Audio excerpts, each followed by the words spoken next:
Indian Institute of Handloom Technology IIHT ప్రారంభోత్సవంలో CM Revanth Reddy పాల్గొన్నారు. Live లో చూద్దాం.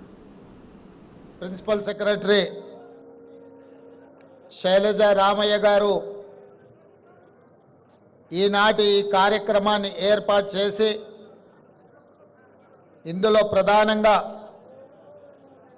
Indian Institute of Handloom technology కళాశాలను ప్రారంభించి అదేవిధంగా నేతలకు రావాల్సిన బకాయిలు కానీ నిధులను కానీ రాష్ట్ర ప్రభుత్వం నుంచి విడుదల చేయించాలని ఈ కార్యక్రమాన్ని ఏర్పాటు చేసి ఈ కార్యక్రమంలో నాంపల్లి శాసనసభ్యులు మాజిద్ హుసేన్ గారు, అదేవిధంగా mineral development corporation chairperson Eravathi Anil గారు, హైదరాబాదు నగర మేయర్ గద్వాల విజయలక్ష్మి గారు, వరంగల్ నగర మేయర్ శ్రీమతి గుండు సుధారాణి గారు, చాలామంది నేతన్నలు, వారికి సంబంధించిన నాయకులు, 33 జిల్లాల నుంచి తరలి వచ్చిన చేనేత కార్మికులు, నేతన్నలందరికీ కూడా తెలంగాణ రాష్ట్ర ప్రభుత్వం తరఫున మనస్ఫూర్తిగా ఆహ్వానం పలుకుతున్నాను. మా మంత్రి గారిని, మా ప్రిన్సిపల్ సెక్రటరీ గారిని మనస్ఫూర్తిగా అభినందిస్తున్నా.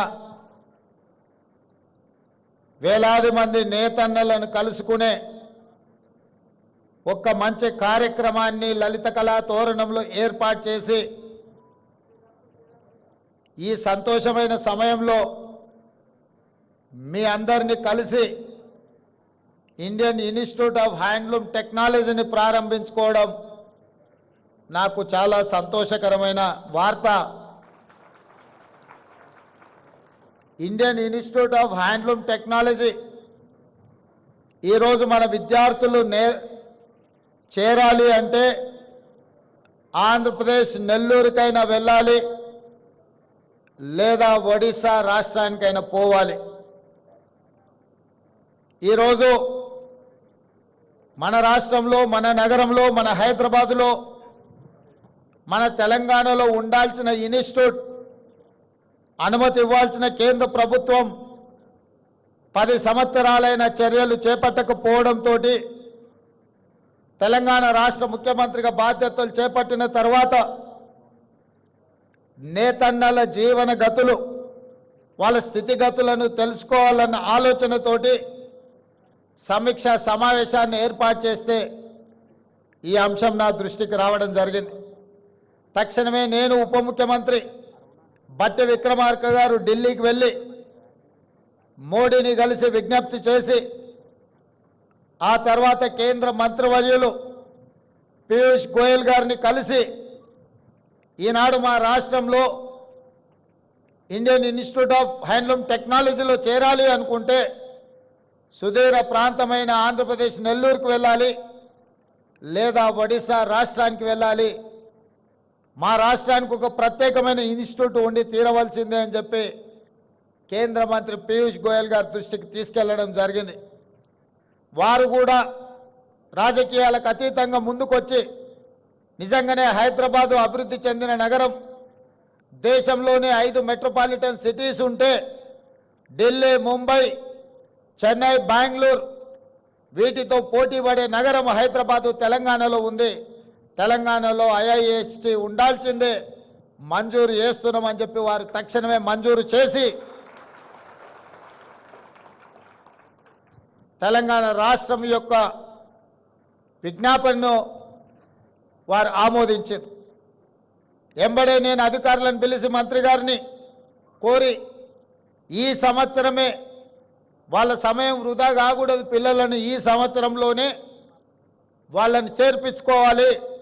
ఎక్కడ ఏర్పాటు చేద్దాం కాలేజీ అని అంటే, కాలేజీ బంగ్లాలు ఇప్పటికిప్పుడు అంటే కష్టం కదా అంటే, నాంపల్లిలో ఉన్న తెలుగు అకాడమీ ఇక్కడ భవనం ఉన్నది, అంటే ఎంబడే అక్కడ ఏర్పాటు చేసి మంచి కార్యక్రమాన్ని ఈ సంవత్సరమే మొదలు పెట్టండి అని చెప్పి వారికి ఆదేశాలు ఇవ్వడం జరిగింది. ఈరోజు డిగ్రీ సర్టిఫికెట్లు తీసుకొని పిల్లలు బయటకు వస్తున్నారు, కానీ సాంకేతిక నైపుణ్యం లేకపోవడం వల్ల ఉద్యోగ ఉపాధి అవకాశాలు సన్నగిల్లిపోతున్న తరుణంలో తెలంగాణ రాష్ట్ర ప్రభుత్వం ఆలోచన చేసి సాంకేతిక నైపుణ్యాన్ని పెంపొందించాలి, నిరుద్యోగ యువకులకు ఉద్యోగ ఉపాధి అవకాశాలు కల్పించాలి అని మొన్న జరిగిన శాసనసభలో కొత్త శాసనం చేసి యంగ్ ఇండియా స్కిల్స్ యూనివర్సిటీని ఈరోజు 4th సిటీలో నిర్మించాలి అని 60 ఎకరాల స్థలాన్ని కేటాయించి దాదాపుగా 200 నుంచి 300 కోట్ల రూపాయలైన యూనివర్సిటీ నిర్మాణానికి నిధులకు ఎలాంటి ఇబ్బంది లేకుండా ఏర్పాటు చేయడం జరిగింది, పనులను ప్రారంభించుకోవడం జరిగింది. జాతీయ స్థాయిలోనే గుర్తింపు పొందే యంగ్ ఇండియా స్కిల్స్ యూనివర్సిటీలోనే మా నేతన్న పిల్లలు వృత్తి నైపుణ్యం నేర్చుకోవాలి, వచ్చే సంవత్సరం నుంచి కళాశాలను అక్కడ ప్రారంభించడం ద్వారా అంతర్జాతీయ స్థాయిలో ఐఐహెచ్టికి గుర్తింపు తీసుకురావాలి అని ఈరోజు మన ప్రభుత్వం నిర్ణయం తీసుకున్నది. ఈ సంవత్సరం చేరిన విద్యార్థులకు కూడా ప్రతి నెల 2500 రూపాయలు వాళ్ళు చదువుకోవడానికి స్కాలర్షిప్ ఇవ్వాలని చెప్పి ఇవాళ వాళ్లకు స్కాలర్షిప్లు కూడా మంజూరు చేస్తున్నాం. ఎందుకంటే తల్లిదండ్రులు రెక్కాడితే కానీ డొక్కాడని పరిస్థితి, ముఖ్యంగా మా నేతన్నలు ఎంత సంపాదించినా కుటుంబం గడవడానికే కష్టమైన రోజుల్లో పిల్లల చదువులకు ఎంతో కొంత తోడుగా ఉండాలి అని చెప్పి ప్రతి నెల వాళ్ళకి స్టైఫండ్ 2500 ఇవ్వాలి, చిన్న ఖర్చులకైనా వాళ్ళకు సాయం అవుతుందని, వేడి నీళ్ళకి చన్నీళ్ళు తోడైనట్టుగా ఉంటుంది అని చెప్పి ఈరోజు ఆ విధమైన నిర్ణయం తీసుకోవడం జరిగింది. అదేవిధంగా మీకు సంబంధించిన నిధులు కూడా 290 కోట్ల రూపాయలు ఇవాళ నేతన్న కార్మికులకు ఈరోజు ఇక్కడ మీ అందరి సమక్షంలో ఆ చెక్కు ఇవ్వడం ద్వారా ఈ సంతోషంలో మీతో భాగస్వామ్యం కావాలి అని రాష్ట్ర ప్రభుత్వం నిర్ణయం తీసుకోవడం జరిగింది. ఇదే కాదు, నేను ఎక్కువ రాజకీయాల జోలికి పోను. మా మిత్రుడు అనిల్, ఇతరులు, శ్రీనివాస్ మాట్లాడారు. గతంలో ఆర్భాటం ఉండేది, ఆర్భాటమైన ప్రచారాలు ఉండేవి. దానికి సినీ తలుపు బెలుకులు కూడా ఆనాడు ప్రచారంలో ఉపయోగపడ్డాయి. కానీ చేనేత కార్మికుల యొక్క జీవన విధానంలో మార్పు రాలేదు, వాళ్ళ ఆత్మహత్యలు ఆగలేదు, వాళ్ళు ఆత్మ గౌరవంతో బ్రతికే పరిస్థితి కనిపించలేదు. అందుకే ఈ ప్రభుత్వం ఆలోచన చేసి ఆనాడు బతుకమ్మ చీరలు సిరిసిల్లకి ఇచ్చిన చీరలు ఇచ్చిండు, కానీ నేసిన ఆ కార్మికులకు నిధులు విడుదల చేయలే. ఆయన బకాయి పెట్టిన సిరిసిల్ల నేతన్నల బకాయిలు కూడా తుమ్మల నాగేశ్వరరావు గారు మంత్రి అయినాక వారు నా దృష్టికి తీసుకొస్తే నేను ఆ నిధులను విడుదల చేసి రాజకీయాలకు అతీతంగా సిరిసిల్లలో ఉన్న కార్మికులను కూడా ఆదుకోవడానికి కోట్ల రూపాయల నిధులను విడుదల చేయడం జరిగింది. మా ప్రిన్సిపల్ సెక్రటరీ గారు హ్యాండ్లూమ్, అదేవిధంగా పవర్ లూమ్స్ మనం ఆదుకోవాలి, పనులు ఇవ్వాలి. ఒకవేళ బతుకమ్మ చీరలు ఆగిపోతే కొంతమందికి నష్టం జరుగుతుందని వారు నా దృష్టికి తీసుకురావడం జరిగింది. బతుకమ్మ చీరలు కట్టుకునేంత క్వాలిటీ కానీ దాని మీద పెట్టాల్సినంత పెట్టుబడి పెట్టలేదు. అందుకే ఈరోజు నేను మా మంత్రి అధికారి గారు చెప్తే నేను ఒకే మాట చెప్పిన, ఈరోజు స్వయం సహాయక సంఘాలు, మా మహిళలు సెల్ఫ్ హెల్ప్ గ్రూప్స్ కింద 63 లక్షల మంది సభ్యులు ఈరోజు తెలంగాణ రాష్ట్రంలో ఉన్నారు. ఈ 63 లక్షల మంది సభ్యులకు ఒక్క మంచి డిజైన్తో ప్రతి ఆడబిడ్డకు 2 చీరలు ఇస్తే 1,30,00,000 చీరలు మనము ఆర్డర్ ఇవ్వచ్చు. మంచి డిజైన్లతోని మంచి క్వాలిటీతోని ముందుకు రమ్మని మా అధికారులకు సూచన చేసినాం. తొందరలోనే స్వయం సహాయక మహిళా గ్రూపుల్లో ఉండే ప్రతి మహిళకు సంవత్సరానికి 2 చీరలు ఇవ్వాలి అన్న ఆలోచన ఈరోజు రాష్ట్ర ప్రభుత్వము మీ అభిమానంతో ఈరోజు ఆ నిర్ణయం తీసుకోవడం జరిగింది. అదేవిధంగా సంఘాలలో ఎన్నికలుంటే నాయకులు తయారవుతారని మా మిత్రులు చెప్పిండ్రు. నేను కూడా బలంగా విశ్వసిస్తాను. ఏ సంఘాలైనా సంఘాల నుంచి వచ్చిన వాళ్ళు సంఘాల నుంచి ఎదిగి ప్రజాప్రతినిధులుగా మారి ప్రభుత్వంలో భాగస్వాములు అయినప్పుడు తప్పకుండా జాతి యొక్క సమస్యల్ని పరిష్కరించడానికి చట్ట సభలలో ప్రభుత్వంలో ప్రాతినిధ్యం వహిస్తారు. కాబట్టి ఖచ్చితంగా ఈ ఎన్నికలకు సంబంధించి సమీక్ష చేసి ఎంబడే ఎన్నికలు నిర్వహించడానికి అవసరమైన ప్రణాళికలను రూపొందించమని వేదిక మీద నుంచి మా మంత్రి గారికి చీఫ్ సెక్రటరీ గారికి నేను ఆదేశాలు ఇస్తున్నా. తక్షణమే ఆ కార్యాచరణను చేపట్టవలసిందిగా వారికి సూచన చేస్తున్నా. అదేవిధంగా రుణమాఫీ, రైతులకు రుణమాఫీ చేసిండ్రు, 30,000 కోట్ల రూపాయలు చేసిండ్రు. మరి 30 కోట్లున్న మా చేనేత కార్మికులకు చెయ్యండి అని ఈ వేదిక మీద నుంచే విజ్ఞప్తి రావడం జరిగింది.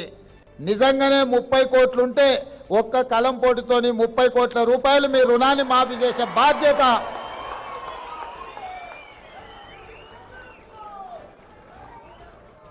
చేనేత కార్మికుల యొక్క రుణ భారాన్ని తీర్చడం. 30 కోట్లు నిజమైతే ఎలాంటి సమస్య లేదు. ఇది ప్రజా ప్రభుత్వం, పేద ప్రజల కోసం ఉన్న ప్రభుత్వం. ఇది ఇందిరమ్మ ప్రభుత్వం. ఇందిరమ్మ ప్రభుత్వంలో కుల వృత్తులకు చేతి వృత్తులకు సముచితమైన న్యాయం చెయ్యాలన్న విధానమే మా ఆలోచన. తప్పకుండా 30 కోట్ల రూపాయల రుణమాఫీ చేయడానికి, 30 కోట్లు మంజూరు చేయడానికి అవసరమైన ఆదేశాలను చీఫ్ సెక్రటరీ గారికి ఈ వేదిక మీద నుంచే ఇస్తున్నా. తప్పకుండా మీరు దూర ప్రాంతాల నుంచి, ఎక్కడెక్కడి నుంచో మారుమూల ప్రాంతాల నుంచి మీరు అందరు ఇక్కడికి వచ్చిండ్రు. ఇంత దూరం వచ్చి మీరందరూ కలిసి ఈ సంతోషంలో భాగస్వాములైన మీరు ఇంటికి వెళ్ళి సంతోషంగా మీ కుటుంబ సభ్యులతోటి కడుపు నిండా బువ్వ తినాలి అని అంటే ఒక మంచి వార్త మీరు మోసుకొని మళ్ళీ మీ ఊరికి వెళ్ళాలి. ముఖ్యంగా తుమ్మల నాగేశ్వరరావు గారు చెప్పినట్టు రైతులకు పట్టెడు అన్నం పెడితే ఆ రైతులను ఆత్మగౌరవంతో బ్రతకడానికి నేతన్న నేయడం వల్లనే ఈరోజు సమాజంలో మనం అందరం కూడా గౌరవంగా బ్రతుకుతున్నాం. రైతన్న ఎంత ముఖ్యమో నేతన్న కూడా మాకు అంతే ముఖ్యం. మీ కష్టాలను తీర్చడానికి, మీ సమస్యల్ని వినడానికి, మీ సమస్యల్ని పరిష్కరించడానికి మీ ముఖ్యమంత్రిగా, మీ సోదరుడిగా నేను ఎప్పుడూ మీకు అందుబాటులో ఉంటాను. ఇక కొడంగల్ విషయానికి వస్తే ఒక్క కోస్గి మండలంలోనే, నియోజకవర్గంలోనే కాదు, కోస్గిలో మా చేనేత కార్మికులు, మా నేతన్నలు వేలాది మంది ఉన్నారు. ఇవాళ నా గెలుపులో కొడంగల్ శాసనసభ నుంచి ఎన్నికైన నాకు 100% నేతన్నలు అండగా నిలబడి ఈరోజు నన్ను శాసనసభ్యుగా ఎన్నుకున్నారు. కాబట్టే తెలంగాణ రాష్ట్రానికి ముఖ్యమంత్రి అయిన నా నియోజకవర్గంలో నేతన్నలు చాలామంది ఉన్నారు. వాళ్ళతో నాకు చాలా సన్నిహిత సంబంధాలు ఉన్నాయి. వాళ్ళకు కావాల్సిన కమ్యూనిటీ హాల్స్ కావాల్సిన నిధులు కూడా నేను ఎమ్మెల్యేగా ఉన్నప్పుడు ఇచ్చి ఆ కమ్యూనిటీ హాల్స్ కట్టించడానికి, వాళ్ళకు ఆదుకోవడానికి అన్ని రకాలుగా అక్కడ వాళ్ళతో నాకు సత్సంబంధాలు ఉన్నాయి. అందుకే ఈరోజు గద్వాలైనా, నారాయణపేట అయినా, కొత్తకోట అయినా, కోస్గి అయినా, సిరిసిల్ల అయినా, కరీంనగర్ అయినా, వరంగల్ అయినా ఎక్కడున్నా నేతన్ననే నేతన్న కొండా లక్ష్మణ్ బాపూజీ వారసులు. కొండా లక్ష్మణ్ బాపూజీ ఆనాడు తెలంగాణ కోసం కొట్లాడిండు, తెలంగాణ కోసం త్యాగం చేసిండు. తెలంగాణ రాష్ట్ర సాధన కోసమే కాదు, తెలంగాణ రాష్ట్ర సమితి చంద్రశేఖరరావు గారికి నిలువ నీడనిచ్చి పార్టీ పెట్టినప్పుడు మొట్టమొదట కార్యాలయం పెట్టుకోవడానికి స్థలం ఇచ్చింది కూడా కొండా లక్ష్మణ్ బాపూజీ గారే. వారు గొప్ప నాయకుడు. వారు లేకపోవడం విషాదకరం. తెలంగాణ రాష్ట్రం వచ్చినప్పుడు వారు 69లో తెలంగాణ రాష్ట్రం వచ్చే వరకు నేను పదవులను చేపట్టను అని ఆనాడు ఎమ్మెల్యేగా, మంత్రిగా రాజీనామా చేసిన గొప్ప పదవీ త్యాగం అంటే కొండా లక్ష్మణ్ బాపూజీ గారు చేసింది. రాజీనామాలు చేయడం, ఎలక్షన్ తేవడం, సెలక్షన్ చేయడం, కలెక్షన్ చేసుకోవడం త్యాగం అని చెప్తుంటారు కొంతమంది. మీ ఎలక్షన్, సెలక్షన్, కలెక్షన్ 2001 నుంచి 2014 వరకు ఎన్నోసార్లు తెలంగాణ ప్రజలు చూశారు. ఏమి లేనోళ్ళు, రబ్బర్ చెప్పులు లేనోళ్ళు, టీవీలు వచ్చినాయి, పేపర్లు వచ్చినాయి, ఫామ్ హౌస్లు వచ్చినాయి, బంగళాలు వచ్చినాయి, జూబ్లీస్లో ప్యాలెస్లు వచ్చినాయి, గజ్వేల్లో వందలాది ఎకరాల ఫామ్ హౌస్లు వచ్చినాయి. మరి త్యాగాలు చేస్తే కొండా లక్ష్మణ్ బాపూజీ గారి లాగా లేకుండా మీరెందుకు ఇట్లా వేలాది కోట్ల రూపాయల ఆస్తులు వచ్చినాయో, మీ త్యాగానికి కొండా లక్ష్మణ్ గారి త్యాగానికి ఉన్న తేడా ఈరోజు తెలంగాణ సమాజం గమనించాలి. త్యాగానికి మారుపేరు పదవిని తృణపాయంగా తెలంగాణ రాష్ట్రం కోసం త్యాగం చేసింది కొండా లక్ష్మణ్ గారు. పదవులను అడ్డం పెట్టుకొని ఎన్నికలు, ఉప ఎన్నికలు తీసుకొచ్చి ఎన్నికల్లో సెలక్షన్స్, కలెక్షన్స్ చేసుకొని బాగుపడ్డోళ్ళు ఎవరో తెలంగాణ సమాజం నిశ్చితంగా గమనిస్తూనే ఉంది. కాబట్టి త్యాగం అనే పదం మీకు సూట్ అవ్వదు. త్యాగం అంటే కొండా లక్ష్మణ్ గారు. కొండా లక్ష్మణ్ గారిని తెలంగాణ సమాజం ఎప్పటికీ గుర్తుపెట్టుకుంటుంది. తప్పకుండా వారి యొక్క గౌరవాన్ని పెంచే విధంగా తెలంగాణ రాష్ట్రంలో నిర్ణయాలు ఉంటాయి. ఈ ఇండియన్ ఇన్స్టిట్యూట్ ఆఫ్ హ్యాండ్లూమ్ టెక్నాలజీకి కొండా లక్ష్మణ్ బాపూజీ గారి పేరు పెట్టుకుందామని చెప్పి